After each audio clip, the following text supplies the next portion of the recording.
शुक्लांबरधरं विष्णुं शशिवर्णं चतुर्भुजं प्रसन्नवदनं ध्यायेत् सर्वविघ्नोपशान्तये।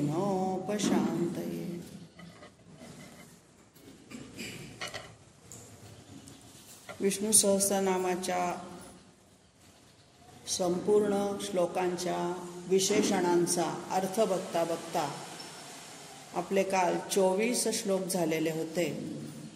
स्पीकर म्यूट आहे असं वाटतं.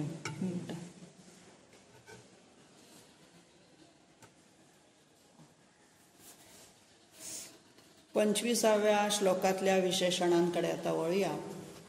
पहिलंच विशेषण आहे आवर्तनः. आपल्याला आवर्तन हा शब्द रुद्राची आवर्तनं किंवा गणपतीच्या वेळेला गणपती अथर्वशीर्षाची सहस्रावर्तनं या संदर्भात माहिती आहे. आवर्तन याचा अर्थच एखादी गोष्ट तशीच्या तशी पुन्हा करणे.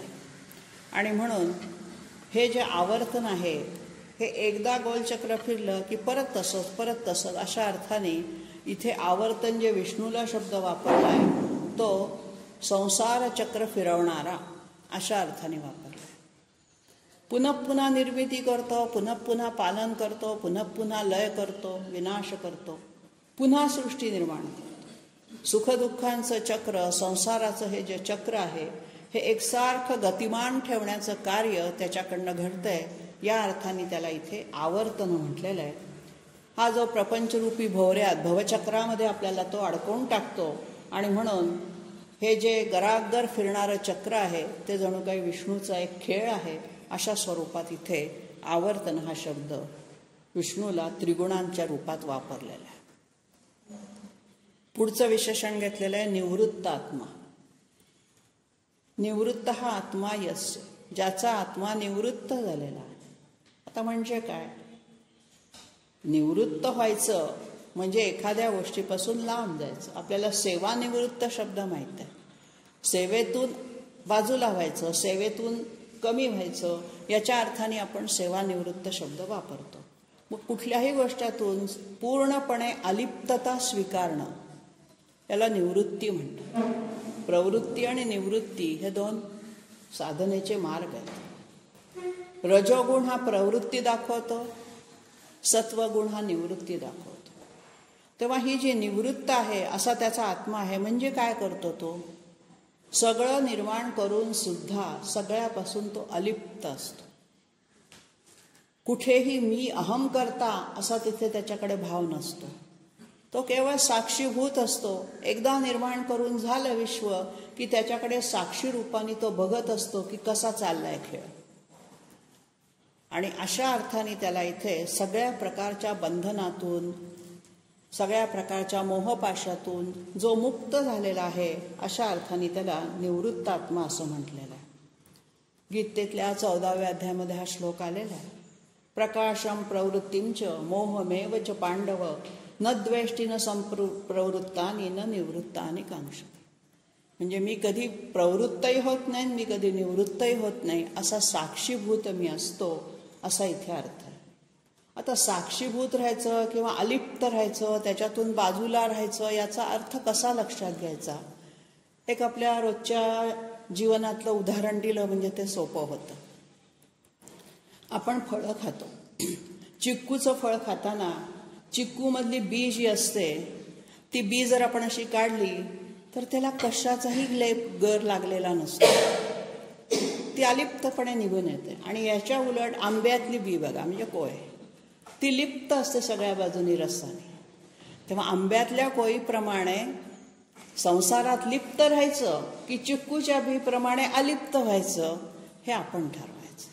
आणि म्हणून हे रोजच्या संसारातलं बघण्यातलं आपलं उदाहरण लक्षात घेतलं की अलिप्तता ही चिक्कूच्या बीसारखी असते. आणि म्हणून निवृत्ती ही चिक्कूच्या बीसारखी आहे. एकदा त्याला काढून टाक, त्याला कशाचाही लेप नसतो. अशा अर्थाने इथे निवृत्त आत्मा जो केवळ प्रत्येक गोष्टीपासून अलिप्त आहे, त्याला कशाचाही गुणधर्मांचा लेप लागत नाही असा म्हटलं. पुढचं विशेषण घेतलंय संवृत्त. संवृत याच्यामध्ये पण वृत्त धातू आहे. त्या इथल्या वृत्त धातूचा अर्थ आहे असणे. सम म्हणजे सगळ्या बाजूनी. हा सगळ्या बाजूनी कसा आहे? वृत्त म्हणजे झाकलेला आहे. कशाने झाकलेला आहे? मायेने झाकलेला आहे. म्हणजे तो गूढ आहे. सगळ्या बाजूनी मायेचं आवरण त्याच्यावर चढलेलं असल्या कारणाने आपल्याला त्याचं जे निर्गुण निराकार रूप आहे ते आकलन होत नाही, ते कळत नाही. त्याच्या पलीकडे तो आहे. आणि म्हणून जो अविद्येने मायेने झाकलेला आहे. मग ही अविद्या दूर करण्यासाठी ज्ञानमार्गाची उपासना आहे. अज्ञान दूर करण्यासाठी, अविद्या दूर करण्यासाठी विद्येची उपासना आहे. आणि ज्या वेळेला तुम्ही असा हा संवृत असलेला जो आत्मा आहे, हा संवृत आत्मा बघायला जाता, त्यावेळेला गीतेमध्ये त्याचं वर्णन 2ऱ्या अध्यायातल्या 29व्या श्लोकात येतं. आश्चर्यवत पश्यति कश्चितेमेनम आश्चर्यवत वदती तथैव चान्य. कोणी याला आश्चर्यवत म्हणतं तर कोणी याला आश्चर्यवत पाहतं. म्हणजे काय? तर आश्चर्यचकित करणारं, आश्चर्य वाटावं असं त्याचं रूप आहे, गुण आहे, दर्शन आहे. आणि म्हणून आश्चर्यवत चैनम अन्यम शृणोती श्रुत्वाप्येनम वेद न कश्चिकैव. कोणालाच तो समजतच नाही. श्रुत्वापी, त्याच्याबद्दलचं सगळं वर्णन गुणवर्णन ऐकून सुद्धा शेवटी काय कळलं असं विचारलं, न कश्चित वेद येत. आपल्याला यातलं काहीही कळलं नाही. एनम न वेद कश्चित, कोणालाही तो पुरेपूर जाणता आलेला नाही. अशा अर्थाने तो अविद्येने झाकलेला आहे असं संवृत शब्दाच्या विशेषणातून सुचवायचं. म्हणजे काय? तो गुप्त आहे, गूढ आहे, अनाकलनीय आहे. पुढचं विशेषण घेतलंय संप्रमर्दन. प्रमर्दन किंवा मर्दन हा शब्द आपण काल पाहिला होता. तर त्याच्यामध्ये मर्दन करणं म्हणजे त्याला नाश करणं, त्याचा चुरगाळून टाकणं किंवा ज्याला आपण ठेचून टाकणं सगळ्या बाजूने. मग हा काय करतोय? संप्रमर्दन करतोय, सर्वांचं करतोय. कोणाच्या रूपाने? कालाच्या रूपाने, रुद्राच्या रूपाने. रुद्र ही त्याची संहारक शक्ती आहे, ज्याला आपण महेश म्हणतो. रुद्र हा उल्लेख वेदामध्ये महेश नाव कुठेही आलेलं नाही. महेशी देवता ऋग्वेदात कुठेच नाहीये. त्याचा सगळीकडे उल्लेख रुद्र म्हणूनच आलेला आहे. तर हा जो रुद्र रूपातला जो विनाश करणारा, संहार करता जो त्याचा अंश आहे, हा सगळ्यांचं संप्रमर्दन करतो. शारीरिकदृष्ट्या, मानसिकदृष्ट्या गर्वहरण करतो. व्यावहारिक भाषेत बोलायचं झालं तर आपलं गर्वहरण करतो तो. सगळ्या बाजूने तुम्हाला सांगतो की अरे तुला तर काहीच माहिती नाहीये, तुला तर काहीच अजून समजलेलं नाहीये. इतकंसं समजलं की आपल्याला गर्व येतो. मला गीता समजते, मला गीता सांगता येईल, मला गीता वाचता येते. अशा पद्धतीने थोड्याशा ज्ञानाने उथळ पाण्याला खळखळाट फार म्हणतात, तसे खूप हुशार अशी लोक असतात की ज्यांना थोडंसंच कळतं आणि ते फार बडबड बडबड करतात. आणि ज्यांना खरंच आत्मस्वरूपाचं ज्ञान होत आलेलं आहे ते गप्प असतात, मौन पाळतात. कारण त्यांना माहित आहे मौन हेच त्याचं स्वरूप आहे. कितीही शब्दात त्याला आणायचा प्रयत्न केला तरी तो शब्दातीत आहे. आणि अशा अर्थाने इथे संप्रमर्दन म्हणजे ज्याला आपण गर्वहरण करणारा किंवा सगळ्यांचं विनाश करणारा, सगळ्यांना ठेचून काढणारा, शब्दशः ठेचून असा घ्यायचा नाही, तर रुद्र आणि काल रूपांनी सर्वांचं गर्वहरण करणार. पुढचं विशेषण घेतलंय अहसंवर्तक. अह म्हणजे दिवस. इथे परत संवर्तक शब्द आला. सं अधिक वृत धातू झालेला, वृतवर्त गुंत चालतो. तर इथे संवर्तन म्हणजे काय? तर प्रेरणा देणं, एखादी गोष्ट करण्यासाठी स्फूर्ती देणं, प्रेरणा देणं. मग हा कशाला प्रेरणा देतोय? अह म्हणजे दिवसाला. दिवस म्हणजे प्रकाश, प्रकाश म्हणजे ज्ञान. प्रकाश हे ज्ञानाचं रूप मानलं जातं आणि अंधार हा अज्ञानाचं रूप मानलं जातं. म्हणून दिवसाला प्रेरणा देणारा म्हणजेच प्रकाशाकडे नेणारा, म्हणजेच ज्ञानस्वरूपाकडे आपल्याला नेणारा, आपल्याला तशी प्रेरणा देणारा, अशा अर्थाने इथे अहसंवर्तक. त्याचं सूर्यरूपामध्ये तेच काम आहे. ज्या वेळेला तो सूर्य उगवतो दिवसा, त्यावेळेला आपल्याला सगळ्या कामांना स्फूर्ती येते. अशा अर्थाने इथे अहसंवर्तक हा शब्द वापरलेला आहे. प्रेरणा देणारा किंवा आपल्या प्रत्येक कृतीमागे जी प्रेरणा असते, जे चैतन्य असतं, जी चेतनाशक्ती असते, ती तो परमात्माच असतो. पुढचं विशेषण घेतलंय वन्ही. वन्ही याचा शब्दशः अर्थ आहे अग्नी, जो वाहून नेतो. काय वाहून नेतो? यज्ञामध्ये टाकलेल्या ज्या आहुती असतात जे हवन आपण हवीर द्रव्यांचं करतो ते वाहून नेतो. कुठे नेतो? खालून वरती स्वर्लोकामध्ये देवदेवतांपर्यंत पोचवतो. ज्याच्या नावांचा उच्चार करून ज्या देवतेच्या मंत्राचा उच्चार करून तुम्ही त्या होमामध्ये आहुती टाकता त्या देवतेपर्यंत पोचवायचं काम ह्या अग्नीचं असतं. आणि म्हणून आधी अग्नीची तिथे प्रार्थना असते. होमाच्या वेळेला आधी अग्नी प्रज्वलित करतात घर्षणातून. अशी काड्याच्या पेटी लावून होम कधीच प्रज्वलित केला जात नाही. होम पेटवणे हा शब्द नाहीच आहे. होमाचा अग्नी प्रज्वलित करणे तो आहेच मुळात, फक्त तो तिथे अस्तित्वात दिसत नाही, तो तिथे उत्पन्न करायचा आहे, दृश्यमान करायचा आहे. आणि तो लाकडावर लाकूड घासून त्यांची ती जी अरणी असते त्याच्यावर ते करतात. तर असा हा अग्नी काय करतो? तर यज्ञातल्या आहुती वाहून नेतो. या अर्थाने त्याला इथे वन्ही म्हटलेलं आहे, वाहून नेणार. म्हणजे पंचमहाभूतातलं हे अग्नी हे तत्व आलं. पृथ्वी, आप, तेज, वायू आणि आकाश. तेज म्हणजे हे या ठिकाणी अग्निरूप आहे. पुढचं तत्व घेतलंय किंवा विशेषण घेतलंय अनिल. अनिल याचा शब्दशः अर्थ होतो वायू. आता हा अनिल काय आहे? अन म्हणजे श्वासोच्छ्वास आणि इल श्वासोच्छ्वासाला जो सहाय्यभूत ठरतो तो प्राणवायू. आणि म्हणून इथे वायू जो आहे हा हालचाल करणारा, श्वासोच्छ्वासास मदत करणारा किंवा अनादी ग्रहण करायला कठीण असणारा अशा अर्थाने सुद्धा वापरलेला आहे. ईशावास्योपनिषदामध्ये म्हटलंय वायू अनिलम अमृतम. वायू हा अनिल आणि अमृत आहे.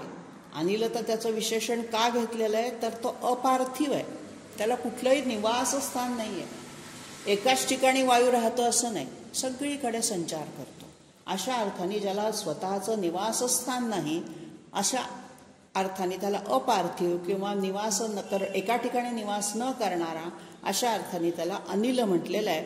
आणि म्हणून हा जो वायू आहे हा या परमात्म्याचंच एक पंचमहाभूतातलं रूप आहे. पंचमहाभूतांच्या साह्यानेच आपला देह निर्माण केला गेलेला आहे. आणि म्हणून आपल्या देहातून प्राणशक्ती गेल्यानंतर आपण म्हणतो तो पंचत्वात विलीन झाला.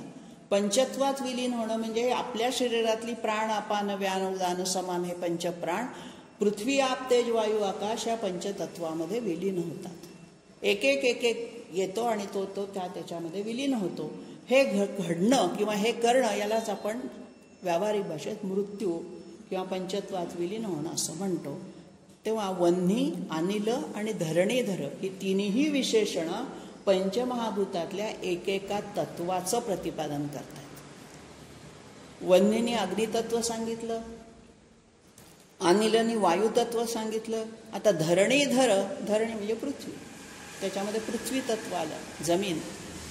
तर ही जी काय आहे धरणी पृथ्वी त्याने धरून ठेवलेली आहे. मग ती शेषनागाच्या डोक्यावरची हलणारी धरून ठेवतो. वराह रूपामध्ये हिरण्याक्षाने पृथ्वी पाताळात पळवून नेली होती. मग त्या हिरण्याक्षाशी त्यांनी युद्ध केलं वराह रूपामध्ये येऊन आणि आपल्या 2 सुळ्यांवर त्यांनी ती अशी पाताळातून वर आणली. ही जी वराह अवताराची कथा आहे त्या अर्थाने पण याला इथे धरणीधर म्हटलेलं आहे. तेव्हा शेष, वराह, पर्वत या रूपांनी यांनी सगळी पृथ्वी तोलून धरलेली आहे, पृथ्वीचा तोल सांभाळलेला आहे.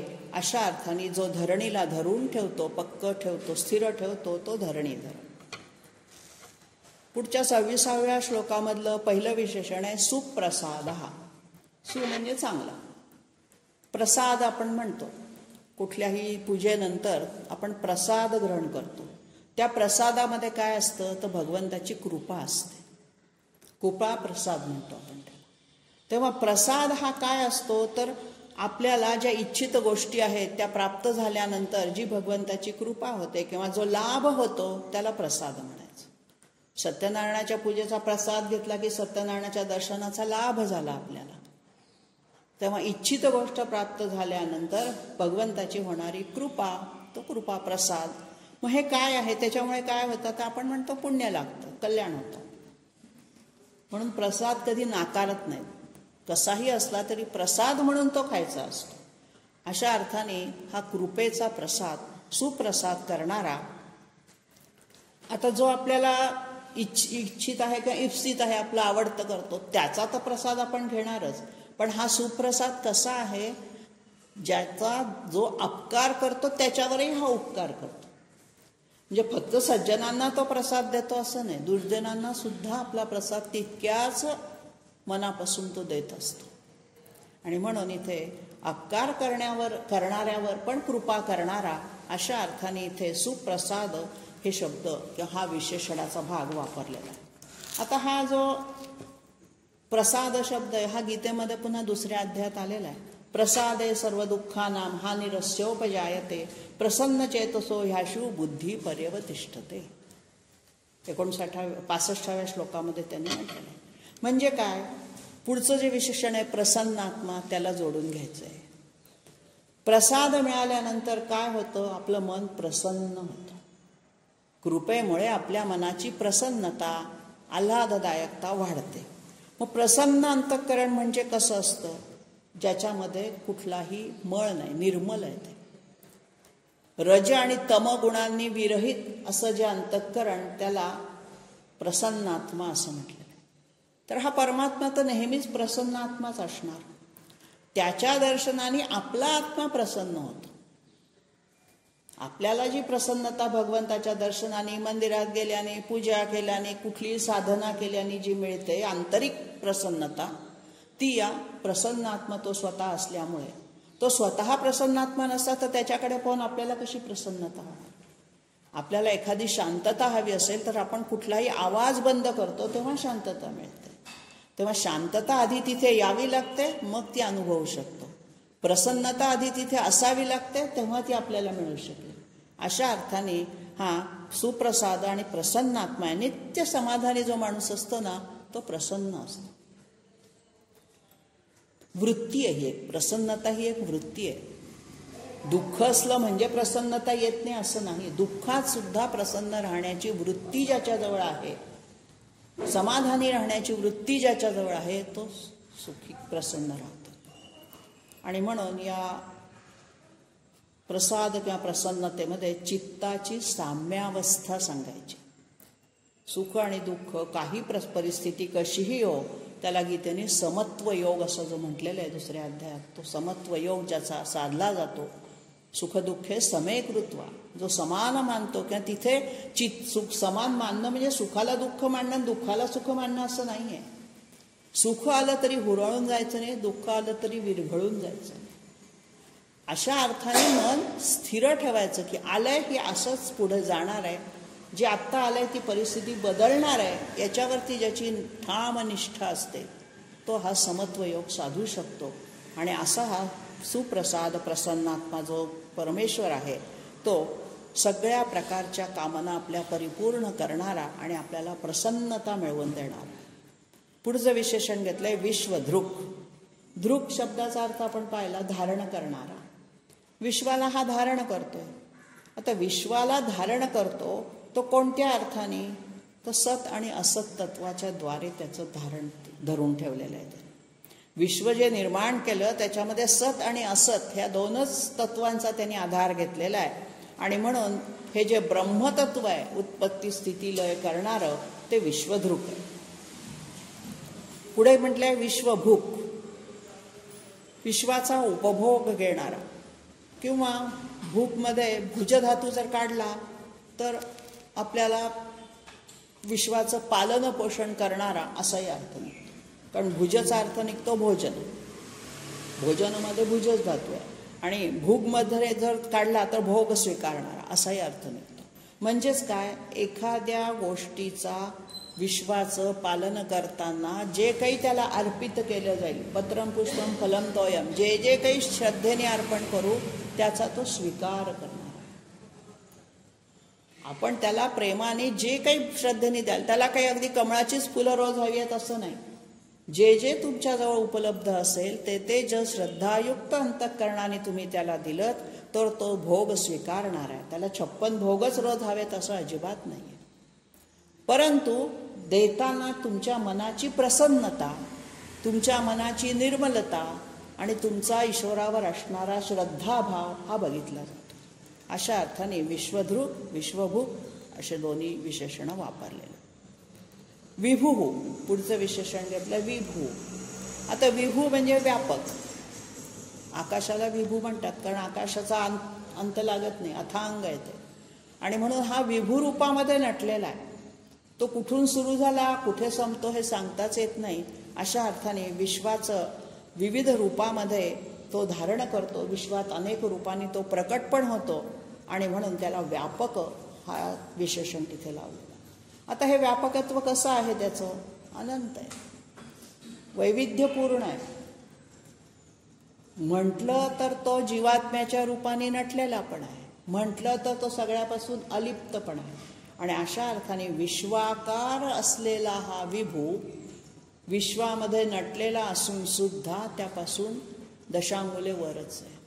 अशा अर्थाने त्याला विभू म्हटलेलं आहे. पुढचा विशेषणाचा भाग येतो सत्कर्ता. साधुषु अपिच पापेषु समबुद्धी ठेवणारा. म्हणजे सज्जनांवर आणि दुर्जनांवर, पापी आणि पुण्यवान दोघांवरती समबुद्धीने त्यांचा चांगल्या गोष्टी करण्यासाठी करवून घेणारा त्यांच्याकडनं. अशा अर्थाने त्याला सत्कर्ता म्हटलं. म्हणजे काय? सदहेतूने कर्म करणारा. त्याची सगळी कर्म ही सदहेतूचीच आहेत. परमात्म्याचा हेतू हा वाईट कधीच नव्हता आणि नसणार. आणि म्हणून सदहेतूने जे काम केलं जातं त्याला आपण सत्कर्म म्हणतो. ते करणारा तो सत्कर्ता. सगळी सत्कर्मच तो करत आलेला आहे आणि करणार आहे मनुष्य जातीच्या सगळ्या विश्वाच्या कल्याणासाठी. मग हा जो सत्कर्म करवून घेणारा जो आहे, हा विश्वाकार असणारा जो सत्कृत आहे, हा पुढचं विशेषण घेतलंय सत्कृत. सत्कर्ता आणि सत्कृत दोन्ही जोडून घ्यायचे. म्हणजे सत्कर्म करवून घेणारा जो कर्ता आहे तो काय करतोय? सत्कृत करतोय, सत्कृत्य करतोय. म्हणजे काय करतोय? तर हा सगळ्यांचा आदर करणारा. उच्च नीच भाव त्याच्या मनामध्ये नाही आहे. कोणीही त्याचं भजन करावं, कुठल्याही स्तरावरच्या माणसाने करावं, तो त्याला समान भावाने प्रसन्नता देतो, आदर देतो. देव भक्तांना आदर देतो. आपण वारकरी संप्रदायाच्या संतांचं बघितलेलं आहे की हा विठ्ठल, हा पांडुरंग संतांसाठी हापापलेला आहे. संतांना विश्रांती मिळावी, संतांचं काम व्हावं म्हणून तो सदैव तत्पर असतो. अशा अर्थाने तो सत्कृत आहे. शब्दशः सत्कृतहाचा अर्थ होतो सत्कार करणारा. आता भगवंत भक्ताचा सत्कार करतो. सत्कार करताना आपण काय करतो? त्या व्यक्तीचा एखादा समारंभामध्ये सत्कार असतो. सत्कार म्हणजे कशाबद्दल असतो? तो त्याच्या गुणांबद्दल असतो. त्याच्या देहाचा सत्कार नसतो, त्याच्या कार्याचा, त्याच्या कृतीचा, त्याच्या गुणांचा सत्कार असतो. आणि हा सत्कार करताना किंवा साधं अभिवादन घ्या, परस्परांना ज्यावेळेला वारकरी भेटतात दोघांनाही ते स्वतः पांडुरंगमय समजतात. तू पण माऊली आहेस, मी पण माऊली, आणि म्हणून ते एकमेकांना नमस्कार करतात. माऊली, जय माऊली म्हणतात सगळ्यांना. तर पांडुरंगाचं रूप त्यांना त्या मूर्तीमध्ये, समोरची मूर्ती स्त्री आहे का पुरुष आहे का लहान मूल आहे का म्हातारा आहे हे न बघता त्याच्या हृदयामध्ये असणाऱ्या हृदयस्थ भगवंताला तो प्रणाम असतो.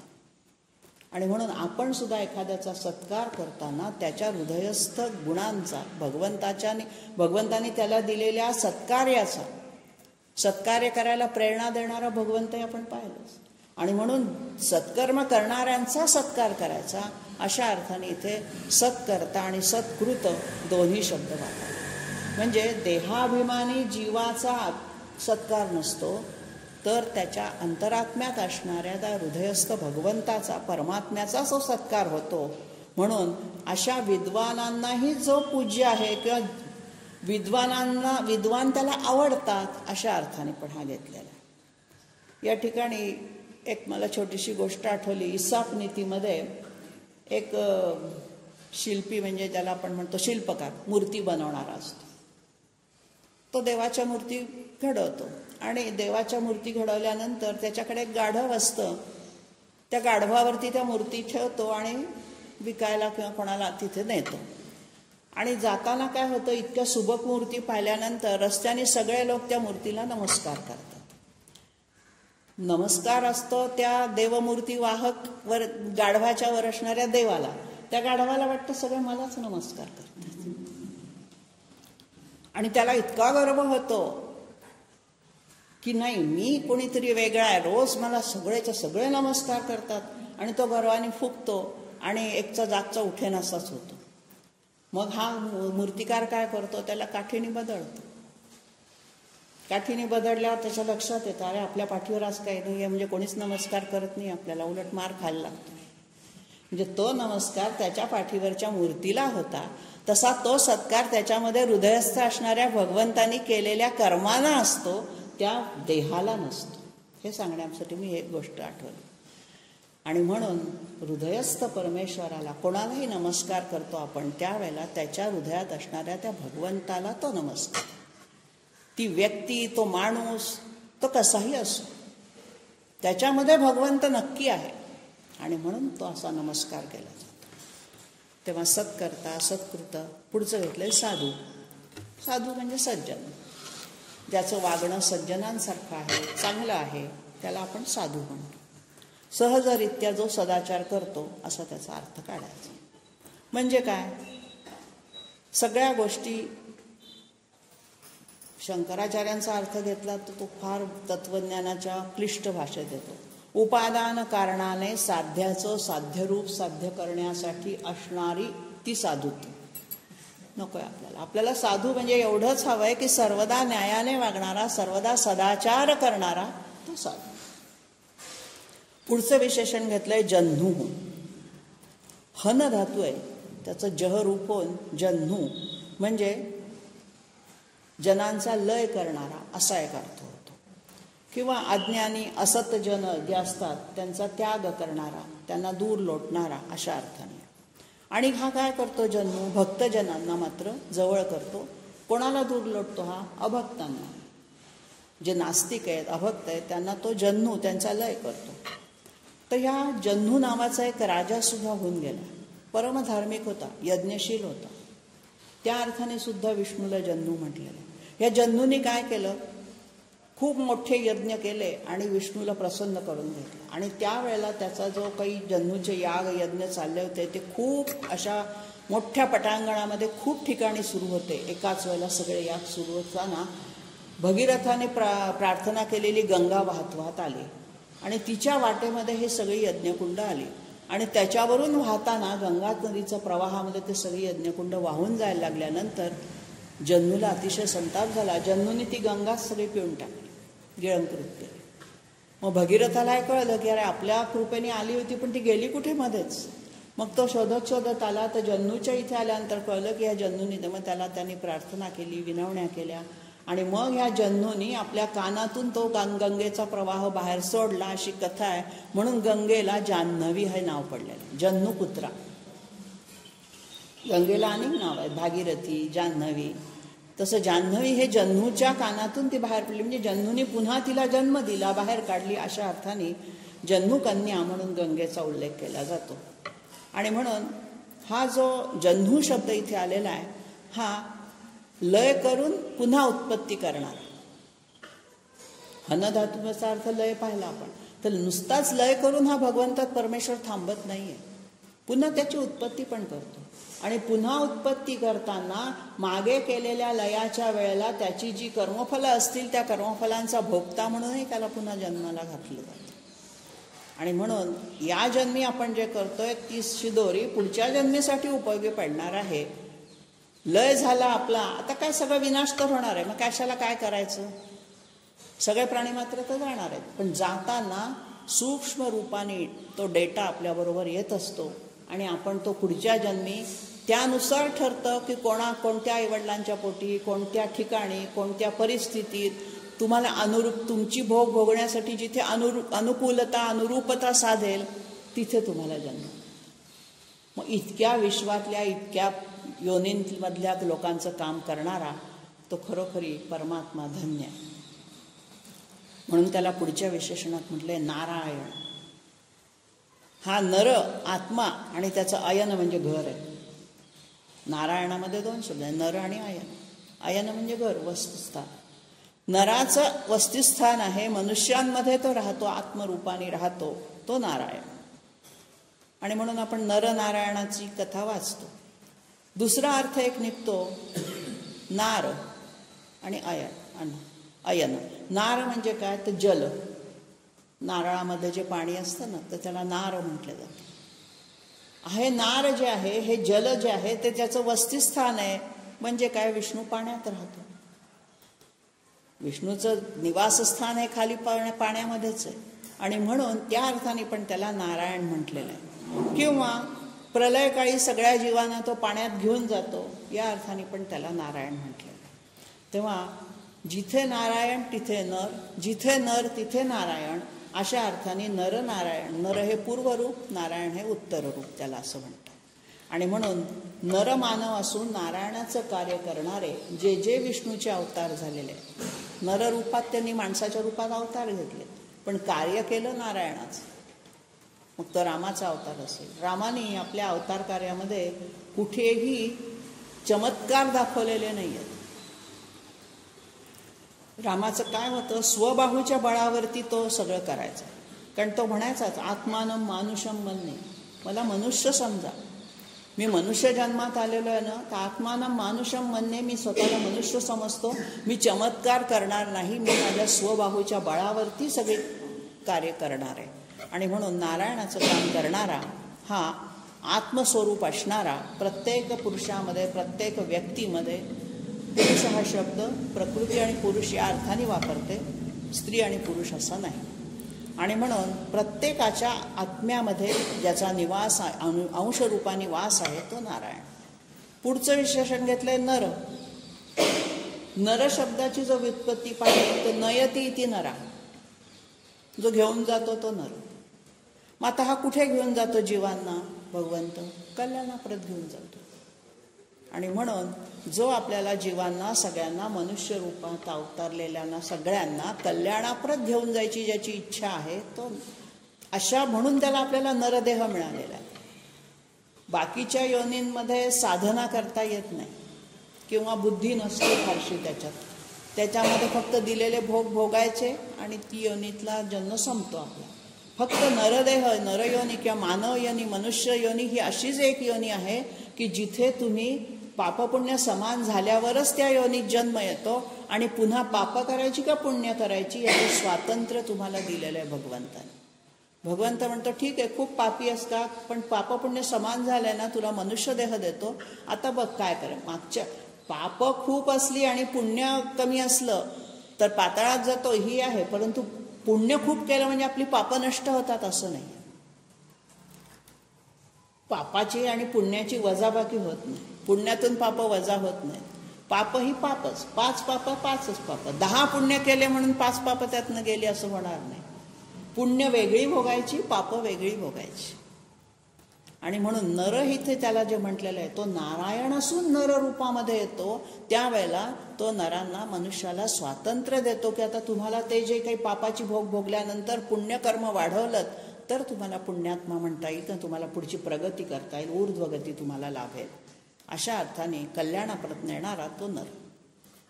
पुढच्या 27व्या श्लोकामधलं पहिलं विशेषण आहे असंख्येय. हे आपल्याला येऊन गेलेलं आहे, संख्येने मोजता येत नाही. 1, 2 असं, किंवा तो एक आहे का अनेक आहे, तो एकही आहे ना अनेकही आहे. तेव्हा केवळ निर्विशेष असं त्याचं ज्ञान आहे.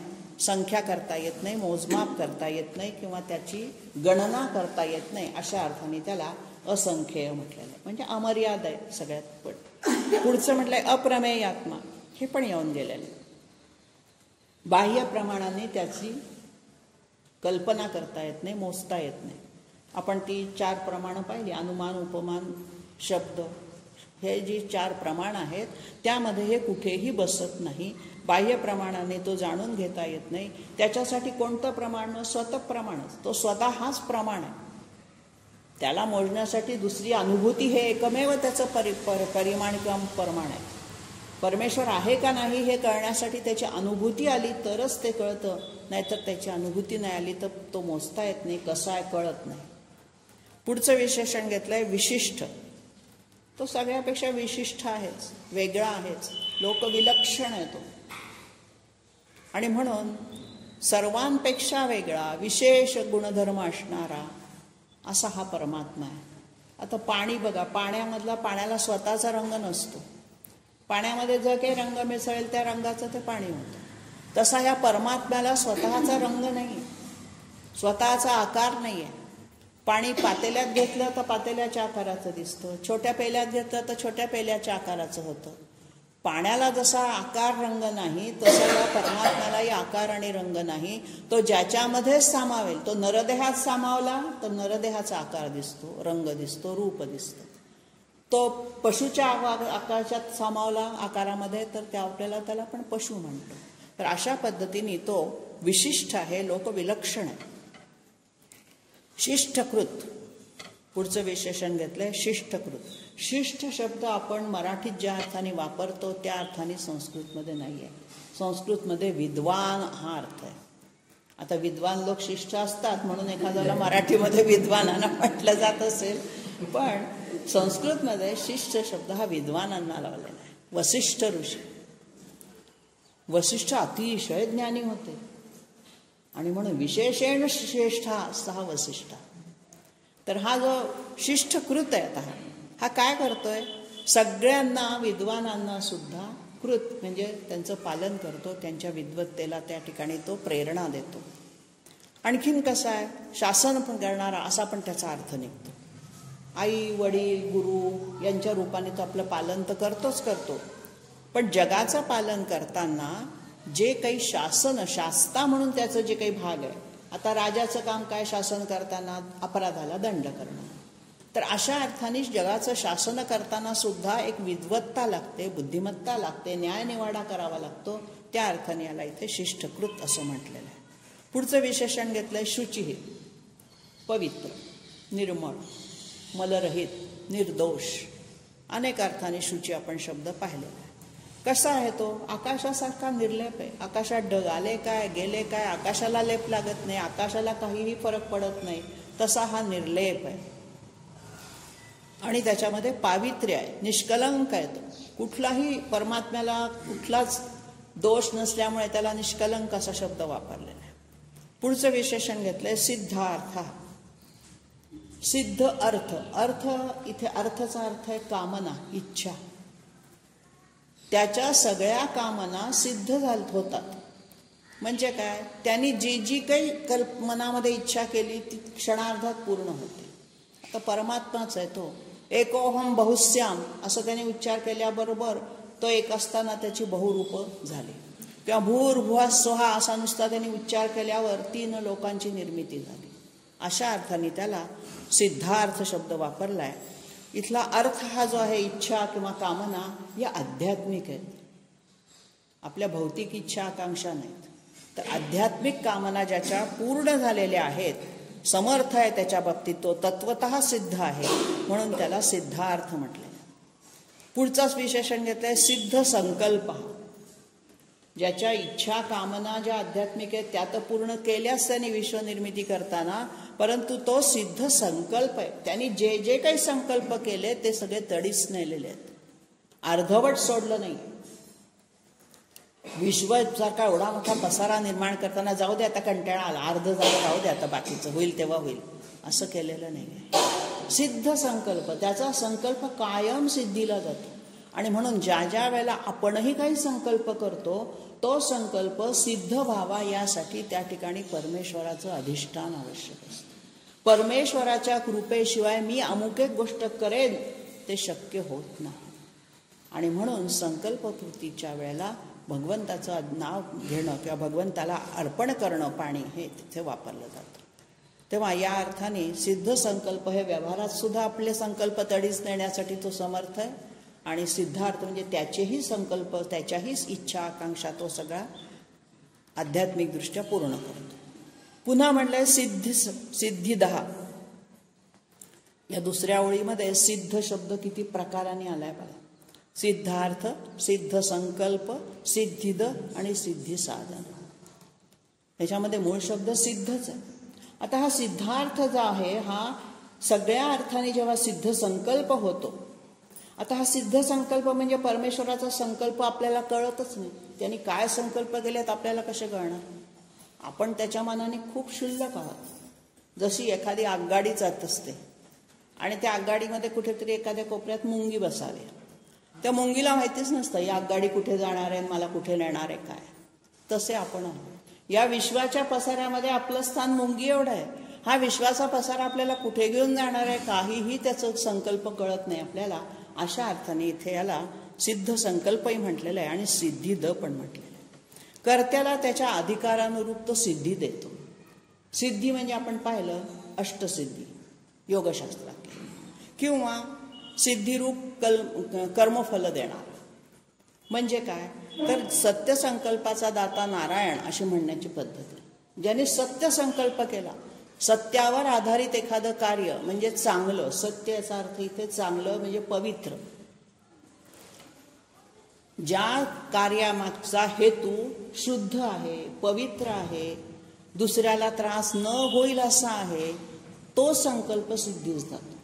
आणि अशा अर्थीने अशी सिद्धी तो आपल्याला देत असतो. सिद्धी द म्हणजे देणार. आपल्याला कशाची सिद्धी देतो ती काय आणिमा गरिमा लगिमा ह्या सिद्धी नको आहेत आपल्याला. अष्टसिद्धी मिळवण्याइतकी आपली अजून पात्रता झालेली नाही आहे. ती योगी लोकांची होते, त्यांना तो सिद्धी देणारा त्या अर्थाने ठीक आहे. परंतु परमसिद्धी जी आहे मोक्ष, तिच्याकडे जाण्यासाठी जी काही आपल्याला संकल्पांची सिद्धी हवी आहे ती देणारा. या अर्थाने गीतेच्या 7व्या अध्यायात श्लोक आलेला आहे. मनुष्याणाम सहस्रेषु कश्चित यतति सिद्धये यततामपि सिद्धानाम कश्चिमाम वेत्ती तत्वतः.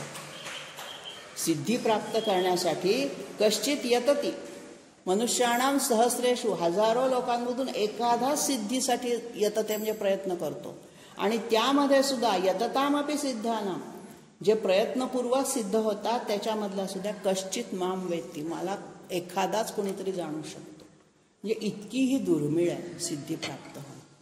आणि म्हणून साध्या आपल्या व्यवहारामध्ये आपला जर सत्य संकल्प असेल, पवित्र शुद्ध मनाचा संकल्प असेल, तर त्याला आपल्याला तो सिद्धी देणारा, यश मिळवून देणारा असा याचा अर्थ काढूया.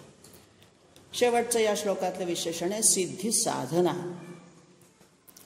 सिद्धीही देतो, सिद्धी देणारा तर आहेच, पण सिद्धीचं साधन सुद्धा तोच आहे. म्हणजे काय साधन म्हणजे काय, सिद्धी प्राप्त करण्यासाठी किंवा साधना, आपण जी साधना उपासना करतो ती पूर्णत्वात जाण्यासाठी कुठली तरी मध्ये मध्ये विघ्न येतात, तर ती विघ्न दूर करणारा असा याचा अर्थ सिद्धी साधनाचं करायचं. म्हणजे सिद्धीसाठी आवश्यक जी साधनं आहेत ती पुरवणारा. आता हे काय काय करतो आपण सिद्धी साधनामध्ये, हा चतुःश्रुतीच्या रूपाने आपल्यामध्ये आपल्याला सिद्धी साध्य करून देतो, साधन रूपाने आपल्याला तो प्राप्त करून देतो, किंवा ज्याच्या कृपेमुळे आपली सिद्धी साध्य होते. एक म्हणजे इच्छा पूर्ण करणारा, व्यावहारिक कामनिक इच्छा आपल्या असतात, आपण त्याला नवस म्हणतो, त्या इच्छा पूर्ण करणार. दुसरा अर्थ घेतलाय ज्याच्यामुळे सगळे संकल्प सिद्धीस जातात, सत्य संकल्प, तो घेतला. तिसरा योगमार्गातला सिद्धी देणार. आणि चौथा अर्थ घेतलाय सिद्धींचं साधनही तोच, साध्यही तोच. आपण कशासाठी साधना करतो, भगवंताच्या प्राप्तीसाठी. आणि ती कशी करायची ती उपासना पण तोच आहे. त्याचंच तर नाव घेतो ना आपण, विष्णू सहस्रनाम म्हणतो म्हणजे काय, त्याचंच नाव घेतो, त्याचीच आराधना करतो, त्याच्याच नावाने रूपाने करतो आणि ती त्यालाच अर्पण करतो. त्याच्यामध्ये आपलं असं काहीच नाहीये, सगळं त्याचंच आहे.